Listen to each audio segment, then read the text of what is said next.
ZEE5 ಇರುವಾಗ ನೀವು ನಿಮ್ಮ ನೆಚ್ಚಿನ ಶೋಗಳನ್ನ ಎಂದಿಗೂ ಮಿಸ್ ಮಾಡಿಕೊಳ್ಳುವುದಿಲ್ಲ. ಅದು ಸಂಪೂರ್ಣ ಉಚಿತವಾಗಿ. ಈ ಮನೆಯಲ್ಲಿ ನಿನ್ ಅಸ್ತಿತ್ವ ಏನು ಅದು ಬಿಡು. ಇಲ್ಲಿವರೆಗೂ ಈ ಮನೆಗೋಸ್ಕರ ಅಂತ ನೀನ್ ಏನಾದ್ರೂ ಮಾಡಿದ್ಯಾ? ಅಕ್ಕ, ಏನ್ ಹೇಳ್ತಿದ್ದೀರಾ ನೀವು? ನಾನ್ ಯಾರ? ನೀವ್ ಹೇಗೆ ಮನೆಗ್ ಸೊಸೆನೋ ನಾನು ಹಾಗೆ ಸೊಸೆನೆ. ಈ ಮನೆಗ್ ಸೊಸೆ ಅಲ್ಲ, ಆ ದರಿದ್ರ ಲೀಲನ್ ಸೊಸೆ. ಅವಳೇ ಈ ಮನೆಗ್ ತಕ್ಕನಾದ ಸೊಸೆ ಅಲ್ಲ.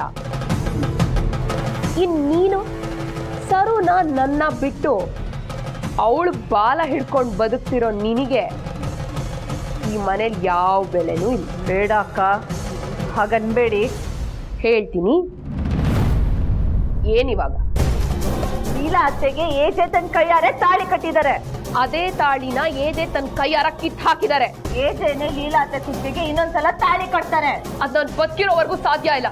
ಕಟ್ಟಕ್ ನಾನು ಬಿಡೋದು ಇಲ್ಲ. ಬೇಡ ಅಕ್ಕ, ತುಂಬಾ ದೊಡ್ಡ ತಪ್ಪು ಮಾಡ್ತಿದ್ದೀರಾ. ಇದನ್ನ ಈಗಲೇ ಹೊರದಾಕ್ತೀರಿ. ಲಕ್ಷ್ಮಿ,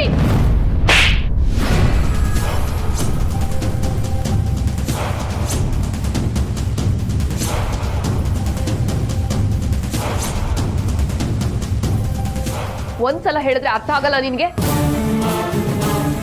ಈ ಮನೆಯಲ್ಲಿ ನಿಂದು ಅಂತ ಯಾವ ಸ್ಥಾನನೂ ಇಲ್ಲ. ಎಲ್ಲಿವರೆಗೂ ನೀನ್ ನಮ್ ಜೊತೆಗಿದ್ಯೋ ಅಲ್ಲಿವರೆಗೂ ನಿಂದು ಅಂತ ಒಂದು ಸ್ಥಾನ ಇತ್ತು. ಅದು ಸಹ ನಾವು ನಿನಗೆ ಕೊಟ್ಟ ಭಿಕ್ಷೆ. ನೀ ಯಾವತ್ತು ನಮ್ಮನ್ನ ಬಿಟ್ಟು ಆ ಲೀಲಾ ಹತ್ರ ಹೋದ್ಯೋ ಅವತ್ತೇ ಅದನ್ನು ಕಳ್ಕೊಂಡೆ. ಈ ಸತ್ಯ ನಿನಗೂ ಗೊತ್ತು. ನೀನ್ ಈ ಮನೆಯಲ್ಲಿ ಆಟಕ್ಕುಂಟು ಲೆಕ್ಕಕ್ಕಿಲ್ಲ ಲಕ್ಷ್ಮಿ. ಏಜೆ ಮಗನ ಮದುವೆ ಆಗಿದ್ಯಾ ಅನ್ನೋ ಒಂದೇ ಒಂದು ಕಾರಣಕ್ಕೆ ನಿನಗೆ ಈ ಮನೇಲಿ ಜಾಗ ಇದೆಯೇ ಹೊರತು ಅದನ್ನ ಸ್ಥಾನ ಅಂತ ತಿಳ್ಕೊಳ್ಳೋದು ದೊಡ್ಡ ತಪ್ಪು. ನಮ್ಮ ಜೊತೆ ಇದ್ದಾಗ ಏಜೆ ಸೊಸೆ ಅಂದ್ರಲ್ಲಿ ಒಬ್ರು ಅಂತ ಕರಿತಾ ಇದ್ರೆ ಹೊರತು ಏಜೆ ಸೊಸೆ ಅಂತ ಇಂಡಿಪೆಂಡೆಂಟ್ ಆಗಿ ನಿನಗೆ ಯಾವತ್ತೂ ಐಡೆಂಟಿಟಿ ಇಲ್ಲ. ನಾನು ನೀನು ಸರು 3 ಜನ ಒಟ್ಟಿಗಿದ್ದಾಗ ದುರ್ಗನ್ ಓರ್ಗಿತ್ತಿ ಇವಳು ಅಂತ ಕರಿತಿದ್ರೆ ಹೊರತು ನಿನಗೆ ಅಂತ ಸಪರೇಟ್ ಆಗಿ ಯಾವತ್ತೂ ಯಾರು ರೆಸ್ಪೆಕ್ಟ್ ಕೊಟ್ಟಿಲ್ಲ.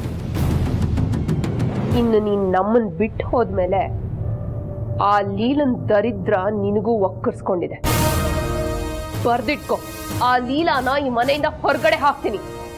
ಅವಳು ಹಿಂದೆ ಸೊನ್ನೆ ತರ ನಿಂತಿರೋ ನಿನ್ನನ್ನು ಈ ಮನೆಯಿಂದ ಹೊರಗಡೆ ಹಾಕ್ತೀನಿ. ಆಗ ಅವಳು ಚೇಲ ಆಗಿ ಬೀದಿ ಬೀದಿ ಸುತ್ತಬೇಕಾಗತ್ತೆ. ನಿಮ್ಮಂತವರೆಲ್ಲ ಇನ್ನೊಬ್ರ ಹಿಂದೆ ನಿಂತ್ಕೊಂಡು ಸೈಡಲ್ಲಿ ಬಂದು ಸೈಡಲ್ಲಿ ಹೋಗೋವಂಥವ್ರು. ನಿನ್ನ ಸ್ಥಾನ ಏನು ಅಂತ ಅರ್ಥ ಮಾಡಿಕೊಂಡು ಸುಮ್ಮನಿದ್ರೆ ಸರಿ. ಇಲ್ಲ ಅಂದ್ರೆ ಇನ್ನೊಂದು ಕೊಟ್ಟು ಬುದ್ಧಿ ಕಲಿಸ್ಬೇಕಾಗತ್ತೆ.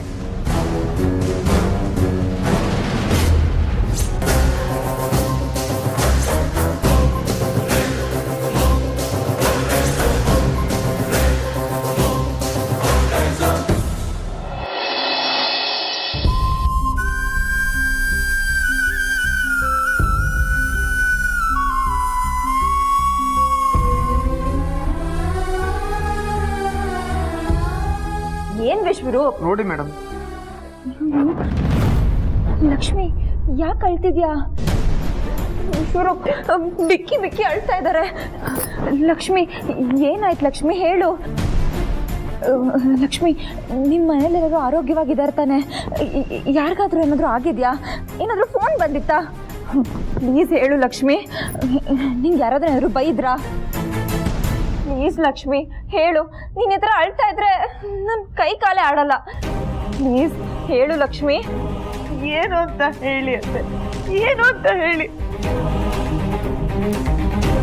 ಈ ಮನೆ ಏನೋ ದೊಡ್ಡದಾಗಿದೆ, ಮನೆ ತುಂಬಾ ಜನ ಏನೋ ಇದ್ದಾರೆ.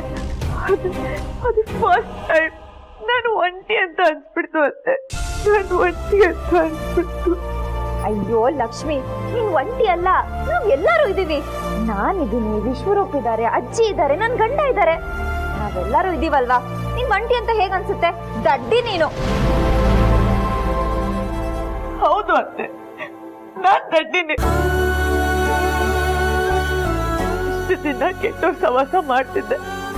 ಆಗ ಎಲ್ಲಾನು ಚೆನ್ನಾಗಿರೋ ತರ ಅನಿಸ್ತಿದ್ದು.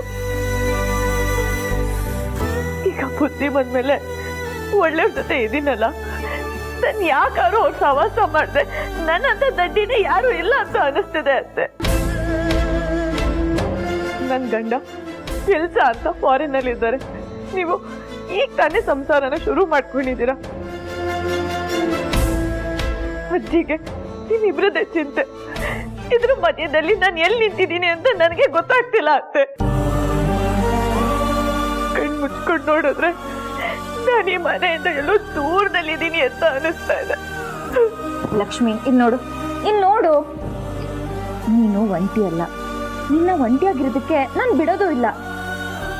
ಒಂಟಿತನ ಏನು ಅಂತ ನಂಗೆ ಚೆನ್ನಾಗಿ ಗೊತ್ತು. ನಾನು ಅನುಭವಿಸಿರೋ ಒಂಟಿತನನ ನನ್ನ ಸೊಸೆ ಅನುಭವಿಸೋಕ್ಕೆ ನಾನು ಬಿಡಲ್ಲ ಲಕ್ಷ್ಮಿ. ಕೊನೆ ಉಸಿರಿರೋವರೆಗೂ ನಾನು ನಿನ್ನ ಜೊತೆ ಇರ್ತೀನಿ. ನೀನು ನನ್ನ ಮುಂದೆ ಇದೆಯಾ ಅಂತ ನಾನು ಈ ಮಾತು ಹೇಳ್ತಿಲ್ಲ. ನೊಂದಿರೋ ಪ್ರತಿ ಹೆಣ್ಣಿಗೂ ಇನ್ನೊಂದು ಹೆಣ್ಣು ಜೊತೆಯಾಗಿ ನಿಲ್ಬೇಕು. ಅದು ಹೆಣ್ಣಿನ ಧರ್ಮ. ನೀವೇನೇ ಹೇಳಿದ್ರು ನನಗೆ ಸಮಾಧಾನ ಆಗ್ತಿಲ್ಲ ಅಂತೆ. ಈ ಮನೆಯಲ್ಲಿ ನನಗೆ ಅಂತ ಒಂದು ಸ್ಥಾನ ಇಲ್ವಂತೆ. ನಾನು ಆಟಕ್ಕುಂಟು ಲೆಕ್ಕಕ್ಕಿಲ್ವಂತೆ.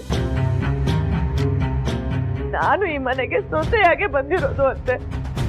ನನಗೆ ಅಂತ ಒಂದು ಸ್ಥಾನ ಇದೆ ಅಂದ್ರೆ ಏನರ್ಥ? ನಾನಷ್ಟು ಕೀಳ ಅಥವಾ ಒಂದು ಚಿಟಿಕೆ ಗಾತ್ರದಷ್ಟು ಬೆಲೆ ಇಲ್ವಾ ಅಂತೆ? ಲಕ್ಷ್ಮಿ,